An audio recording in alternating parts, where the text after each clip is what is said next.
सुजाता ने अपने आभूषण और वस्त्र झरने के पास त्याग दिए और झरने का पवित्र जल लेकर काले मोटे भालू के पास पहुंची।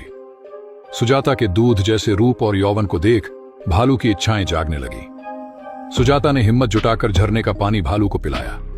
पानी पीते ही भालू एक सुंदर और आकर्षक युवक बन गया। युवक बोला, मैं मारू हूं, पाताल लोक का सेनापति। तुमने आज मुझे श्राप से मुक्ति दी है, तुम्हारा धन्यवाद। मारू ने सुजाता को पाताल लोक की बातें बताई। मारू की मीठी बोली अब सुजाता को अपनी ओर खींचने लगी। सुजाता मारू की आंखों में खो गई और दोनों ने एक दूसरे का आलिंगन किया। अब सुजाता रोज जंगल जाती और मारू को पुकारती। मारू प्रकट होता और दोनों देर तक प्रेम लीला का आनंद लेते। सुजाता मारू के प्रेम में पूरी तरह खो चुकी थी। मारू ने सुजाता से वादा किया कि वो एक दिन उसे अपने साथ जरूर ले जाएगा।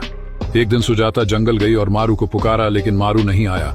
वो निराश होकर घर चली गई। दोस्तों, क्या होगा जब सुजाता को मारू की असलियत पता चलेगी?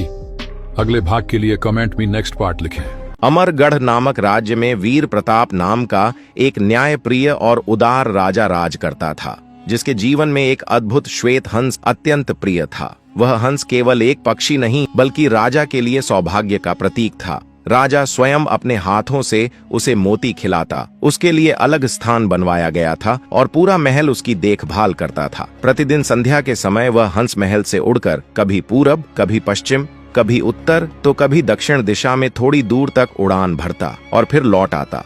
एक दिन दुर्भाग्यवश वह हंस उड़ते उड़ते राज्य के महामंत्री शशिधर के भवन की छत पर जा बैठा। उसी समय शशिधर की पुत्रवधू नयना गर्भवती थी और उसने वृद्ध स्त्रियों से यह सुना हुआ था कि यदि गर्भकाल में किसी स्त्री को हंस का मांस खाने को मिल जाए तो उसकी संतान विलक्षण बुद्धि, तेज और सौभाग्य से युक्त होती है। अचानक छत पर हंस को देखकर नयना के मन में लोभ जाग उठा। उसने यह नहीं सोचा कि यह राजा का प्रिय हंस है और न ही परिणाम की चिंता की। वह हंस को पकड़कर चुपचाप रसोई में ले गई और पकाकर खा गई। भय के कारण उसने यह बात न अपनी सास को बताई, न ससुर को और न ही अपने पति को, क्योंकि उसे आशंका थी कि यदि यह बात राजा तक पहुंच गई तो उसका सर्वनाश निश्चित है।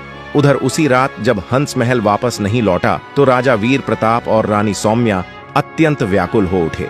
पूरे महल में खोज करवाई गई, सैनिक भेजे गए, सेवकों को इधर उधर दौड़ाया गया। आसपास के नगरों और गांवों में सूचना भिजवाई गई कि यदि कोई हंस का पता बताएगा तो उसे भारी इनाम दिया जाएगा। दिन बीतते गए, 15-20 दिन निकल गए, पर हंस का कोई सुराग नहीं मिला।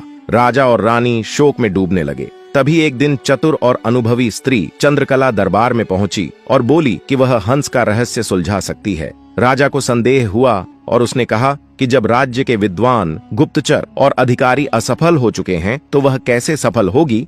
तब चंद्रकला ने कहा कि यदि अवसर और समय मिले तो वह सत्य को स्वयं बाहर खींच ला सकती है। राजा ने उसे स्वीकृति और आवश्यक धन दे दिया। चंद्रकला ने खोज आरंभ की और सबसे पहले यह पता लगाया कि नगर के बड़े, संपन्न और प्रतिष्ठित घरों में कौन कौन स्त्रियां गर्भवती हैं, क्योंकि वह जानती थी कि गर्भावस्था में इच्छाएं प्रबल हो जाती है और साधारण घर की स्त्री राजा के हंस को पकड़ने का साहस नहीं कर सकती। जांच करते करते उसका संदेह महामंत्री शशिधर के घर की नयना की ओर गया। अब उसने नयना के मायके का पता लगाया और वहां जाकर रिश्तेदारों से मेल जोल बढ़ाया। पुराने किस्से, पारिवारिक घटनाएं और रिश्तों की जानकारी जुटाई। तभी उसे झांत हुआ कि नयना की एक बुआ थी जो युवावस्था में एक साधु के साथ घर छोड़ गई थी और वर्षों से लौटकर नहीं आई। यही जानकारी चंद्रकला के लिए सबसे बड़ा हथियार बन गई। वह सीधे महामंत्री के घर पहुंची और स्वयं को वहीं बिछड़ी हुई बुआ बताकर नयना से मिली।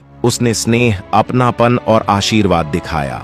नयना ने उसे सच्ची बुआ मान लिया और आग्रह किया कि वह कुछ दिन ठहर जाए। चंद्रकला वहीं रुक गई और कुछ ही दिनों में दोनों के बीच गहरा विश्वास बन गया। एक दिन बातों बातों में चंद्रकला ने गर्भावस्था और हंस के मांस की चर्चा छेड़ी। तब नयना ने बिना किसी संदेह के सारी घटना सुना दी। चंद्रकला ने उसे ढाढ़स दिया और कहा कि यह बात किसी के सामने न लाए। कुछ दिन बाद उसने सुझाव दिया कि यदि मंदिर में भगवान के सामने अकेले स्वीकार कर लिया जाए तो पाप उतर जाएगा। नयना मान गई। उधर चंद्रकला गुप्त रूप से राजा वीर प्रताप के पास पहुंची और पूरी योजना बता दी। तय दिन राजा को मंदिर में एक बड़े ढोल के भीतर छिपा दिया गया। मंदिर सुनसान था। नयना और बुआ बनी चंद्रकला वहां पहुंची। स्वीकारोक्ति शुरू हुई, पर जैसे ही चंद्रकला ने ढोल की ओर संकेत करते हुए कहा, ढोल रे ढोल, सुन रे बहू का बोल, उसी क्षण नयना का मन चौंक उठा। उसे आभास हो गया कि कुछ गड़बड़ है। उसने बात बीच में ही रोक दी और कहा कि अब उसकी आंख खुल चुकी है